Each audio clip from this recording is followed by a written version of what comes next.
Students, are you able to see the screen?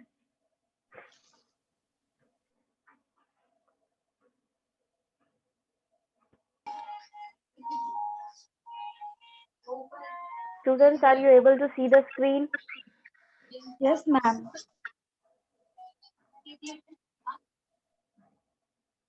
Okay. If you have any problem regarding yesterday's topic, you can ask me. अगर कल के किसी topic में आपको कोई दिक्कत आई है तो भी आप पूछ सकते हैं.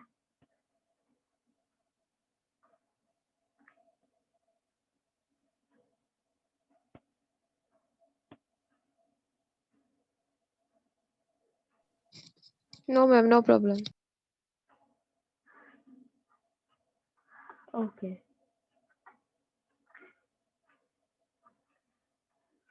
Ottomans and pilgrimage and trade. तीर्थ यात्रा की जगह और व्यापार. ठीक है. ओटोमन्स बेसिकली जो टर्किश एम्पायर है उसके लिए बोला जाता है. यहाँ पे इनका जो रिलेशनशिप है मुगल्स और ओटोमन्स का वो बहुत ही अच्छा था. ठीक है. उसमें फ्री मूवमेंट इन्होंने अलाउ किया था कि मर्चेंट्स और जो पिलग्रिम्स यानी तीर्थ यात्री जो है वो एक दूसरे की टेरिटरी में ओटोमन के कंट्रोल में जो है वहाँ पे फ्रीली मूव कर सकते हैं. और स्पेशली ये चीज हिजाज के लिए बहुत अच्छी थी. वो हिस्सा जो था ओटोमन का अरेबिया का वो बहुत इम्पोर्टेंट तीर्थ स्थल था मक्का और मदीना का जहाँ पर है. ठीक है. और मुगल एम्परर जो थे वो यूजुअली क्या करते थे, धर्म और व्यापार को जोड़ करके रखते थे. ठीक है. यानी उसमें साथ में धर्म के साथ साथ व्यापार भी वो किसी भी जगह से करते थे. जैसे एक्सपोर्ट कर लिया वहां से मर्चेंडाइज जो है वो उसको एक्सपोर्ट कर लिया, इम्पोर्ट कर लिए वैल्यूएबल आइटम्स. ठीक है. इस तरह की चीजें दोनों ही रेड सी पोर्ट्स और एडेन और मोखा जो थी वहां पर डिस्ट्रीब्यूशन कराया था उन्होंने. जो भी अच्छा भी जो भी व्यापार करते थे या जो भी प्रॉफिट कमाते थे उसको क्या करते थे, ये चैरिटी में दे देते थे. जो पवित्र स्थल होते हैं वहां की जितने भी धार्मिक लोग हैं वहां पे ये चैरिटी कर देते थे, जो भी चीजों में ये अच्छा व्यापार करते थे उसके लिए. ठीक है. तो इसको पढ़ते हैं हम line to line. The relationship between the Mughals and the Ottomans was marked by the concerns to ensure free movement for merchants and pilgrims in the territories under Ottoman control. इनका रिलेशनशिप जो है Mughals और Ottomans का उनके बीच में एक बहुत ही अच्छी चीज है कि वो एक दूसरे की मतलब स्पेशली ओटोमन के कंट्रोल में जो टेरिटरी है वहां पर फ्रीली मूव कर सकते हैं वहां के तीर्थ यात्री और वहां के जो व्यापारी हैं वो दोनों ही. This was especially true for the Hijaz, that part of Ottoman Arabia where the important pilgrim centers of Mecca and Medina were located. अब ये जो स्पेशली ये जो ऊपर हमने ये चीज पढ़ी कि वो फ्रीली मूव कर सकते हैं वो कौन सी जगह के लिए स्पेशल है. हिजाज जो है उस जगह के लिए बिल्कुल सही रही है क्योंकि ये हिस्सा जो है अरेबिया का ओटोमन अरेबिया का वहां पर बहुत इम्पोर्टेंट तीर्थ स्थल है इनके मक्का और Medina. The Mughal emperor usually combined religion and commerce by exporting valuable merchandise to Aden and Mocha, both Red Sea ports, and distributing the proceeds of the sales in charity to keepers of shrines and religious faith there. अब वहाँ पे Mughal emperor जो है अधिकतर वो क्या करते थे, धर्म और व्यापार को जोड़ करके देखते थे. ठीक है. और इसीलिए स्पेशल वैल्यूएबल आइटम्स जो होते थे अडेन और मुक्का से हो या रेड सी पोर्ट से हो, दोनों ही जगहों से जो भी ये एक्सपोर्ट करते थे या कोई भी ये अच्छी सेल करते थे तो उसका क्या करते थे, जो भी प्रॉफिट इनको मिलता था उसको ये चैरिटी में दान कर देते थे इसी तरह के पवित्र स्थलों पर धार्मिक लोगों को. अब औरंगजेब जो है उन्होंने इस चीज का थोड़ा यूज करा था. इन्होंने क्या डिस्कवर किया कि इस तरह के केसेस में फंड्स जो है जो अरेबिया को भेजे जा रहे हैं उसको मिस यूज हो रहा है. ठीक है. इसीलिए इन्होंने फेवर किया कि डिस्ट्रीब्यूशन जो है वो जिसपे इंडिया इन्वॉल्व है वो देखा जाने लगा ऐसा. वो ही एक क्या है, was as much as a house of God of Mecca.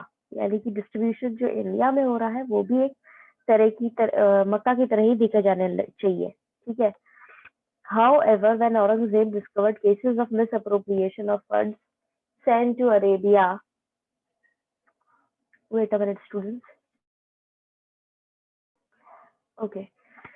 However, when Aurangzeb discovered cases of misappropriation of funds sent to Arabia, he favored their distribution in India, which he thought was as much a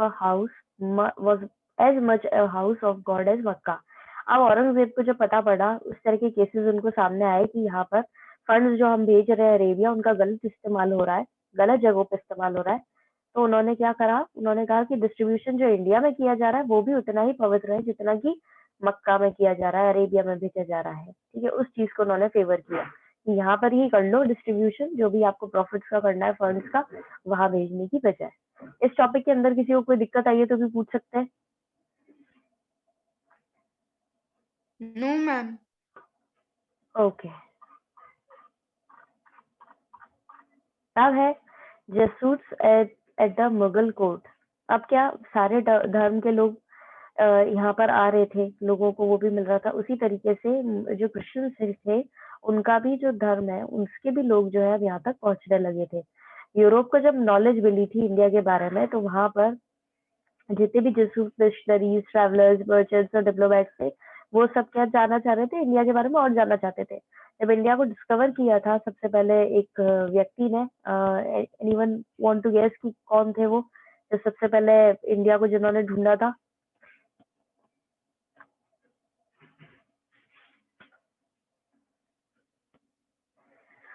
किसने ढूंढा था India तक पहुंचने का रास्ता?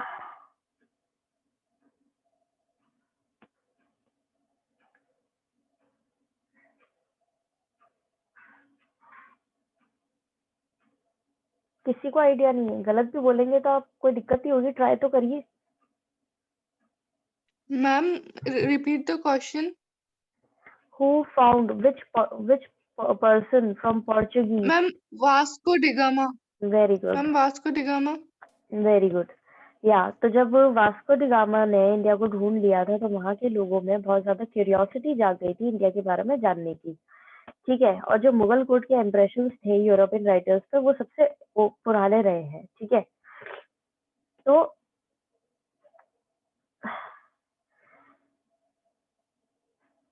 Okay, तो क्या हुआ था, जो यूरोपियन राइटर्स ने लिखा है मुगल कोर्ट के बारे में, वो सबसे अर्लीस्ट चीज रही है, सबसे पुरानी चीज रही है। ठीक है, यूरोपियन राइटर्स की उसमें तो जब इन लोगों को क्यूरियोसिटी जागी इंडिया के बारे में जानने की, और इन्होंने रास्ता खोज लिया था, डायरेक्ट सी रूट खोज लिया था इंडिया तक पहुंचने का 15th सेंचुरी के एंड तक।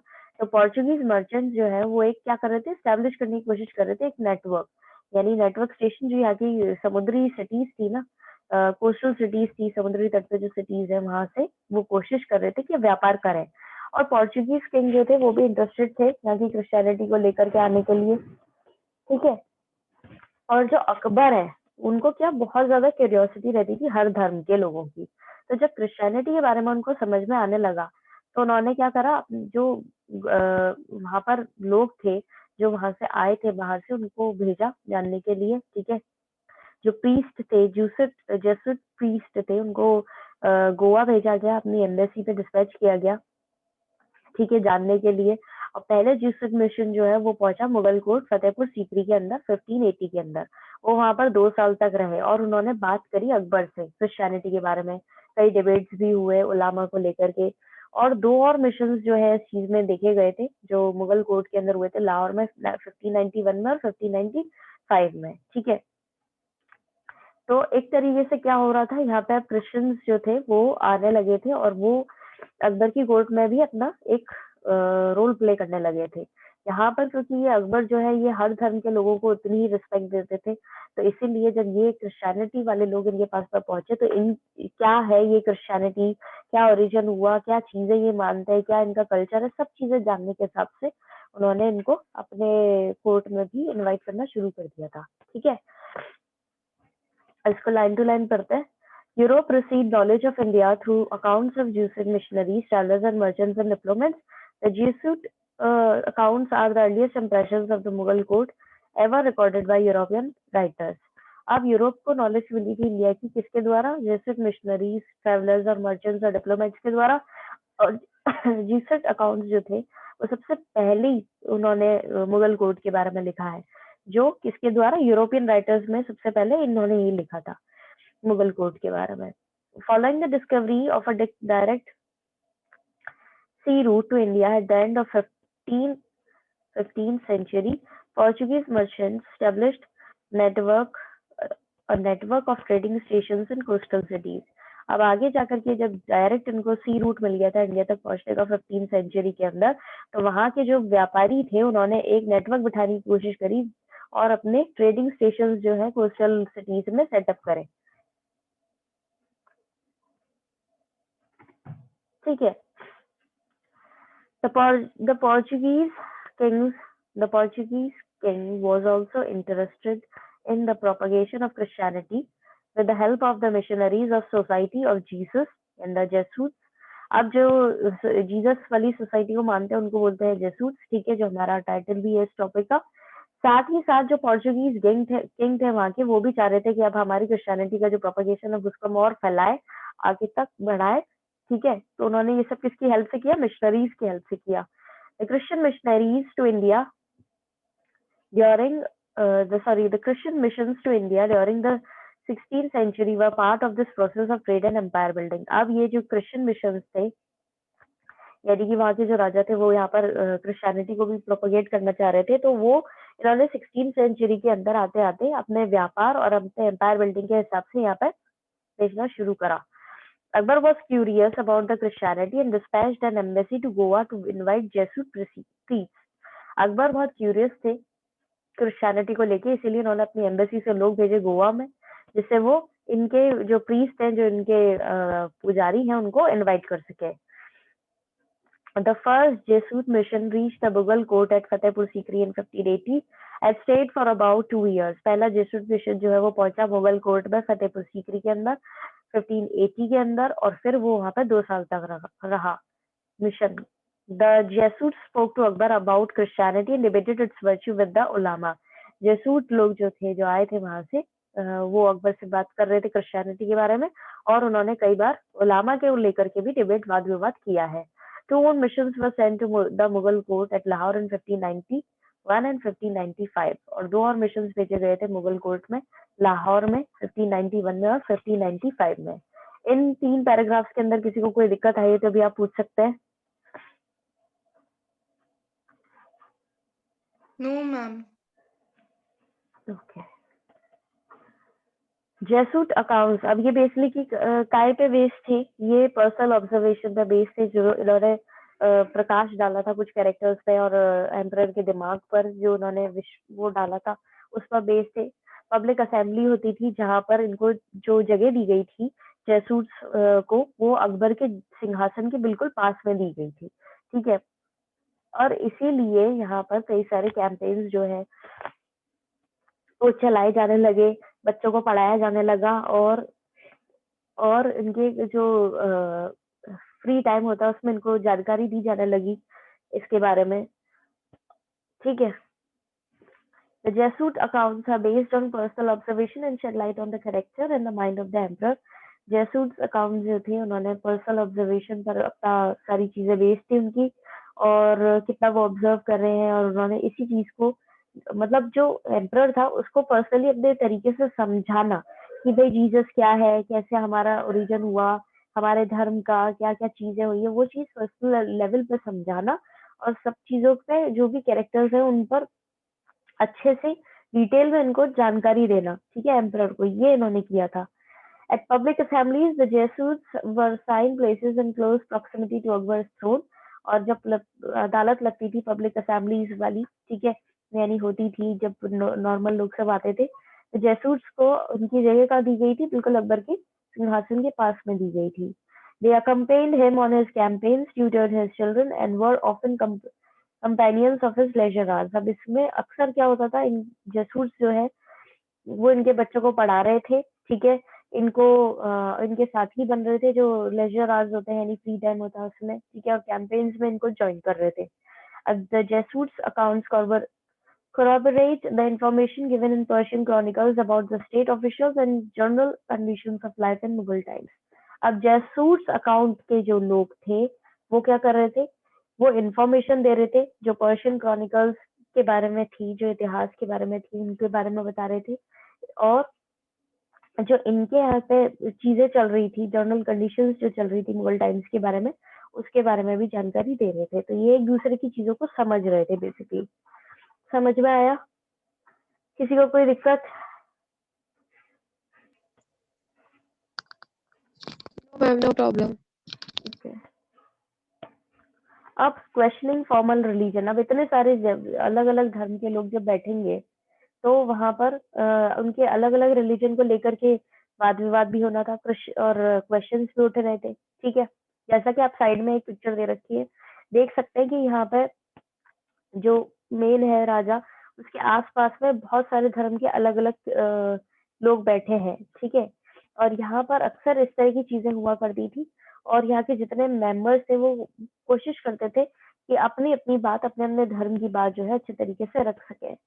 तो ये अकबर के प्रति तो काफी ज्यादा रिस्पेक्ट दिखाते ही थे। ठीक है, जेसूट मिशन के, और ये उनसे इम्प्रेस भी थे। ठीक है, लेकिन एम्परर का ओपन इंटरेस्ट जो था वो किसमें था, क्रिश्चियनिटी में था, कि भाई इसको कैसे आप इसको विश्वास के साथ में एक्सेप्ट कर सकते हैं, और इस पे किस तरीके से प्रकाश डाला जाए। जो रिलीजियस इंटॉलरेंस चल रही थी उस समय वेस्टर्न यूरोप के अंदर धार्मिक, अब ऐसा नहीं है क्रिश्चियनिटी भी जो है वो सिंपल एक क्रिश्चियन हो गए, उनके अंदर भी दो ग्रुप्स होते हैं। ठीक है, तो वहां उनमें भी आपस में भी बहुत वो चलती है, तो इस चीज को भी ये समझना चाह रहे थे। वेस्टर्न यूरोप में उस समय जो चल रही थी दिक्कत है। ठीक है, अब किंग जो है उसमें ये बोला भी गया है, मोन्सरेट करके एक व्यक्ति उन्होंने बोला है कि किंग जो है वो बहुत ही परवाह करते हैं। ठीक है, और इस चीज की कि हर किसी को अपनी बात, अपने रिलीजन से जुड़ी बात जो है वो रखने को दी जाए। ठीक है, इस तरह की चीजें भी होती थी, और कई बार जो है अकबर क्वेश्चंस भी करते थे। ठीक है, अपनी धार्मिक नॉलेज को बढ़ाने के लिए डिबेट्स करवाते थे, और वो ये सब क्या करवाते थे, इबादत खाना जो था फतेहपुर सीकरी में, वहां पे करवाते थे, जहाँ पे वो मुस्लिम, हिंदू, जैन, पारसीज और क्रिश्चियन के बारे में समझा करते थे। उनको बहुत क्यूरियोसिटी थी कि कौन से धर्म में क्या चीज हो रही है, क्या नहीं हो रही है, और कई बार इस चीज को लेकर के अलग अलग वो क्वेश्चंस उठाते थे अपनी नॉलेज को बढ़ाने के लिए, क्योंकि इनके अंडर बहुत सारे धर्म के लोग रह रहे थे। जब तक कि इन चीजों को समझेंगे नहीं, उनके धर्म में क्या चीज इंपॉर्टेंट है, क्या चीज नहीं है, तब तक प्रजा इनके पक्ष में कैसे रहेगी।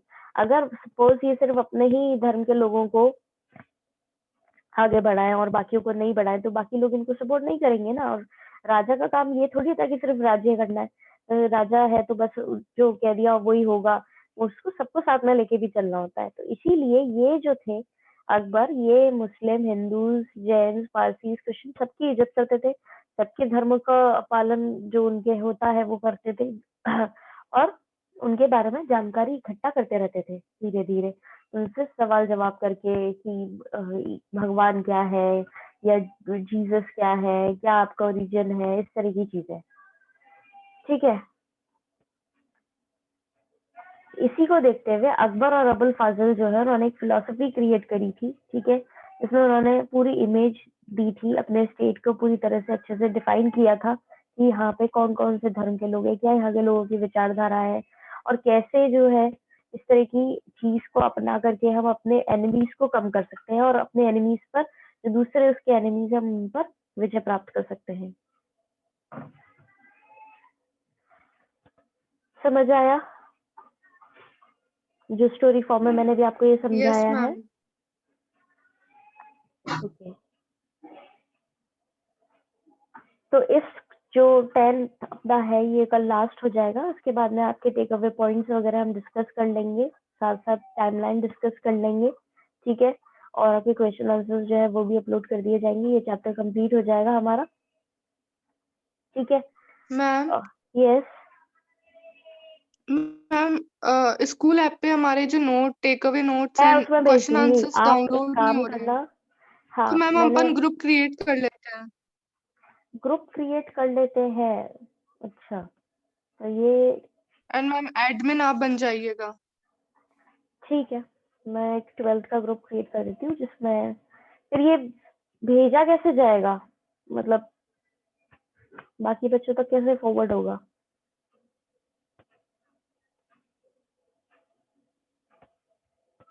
Yes ma'am.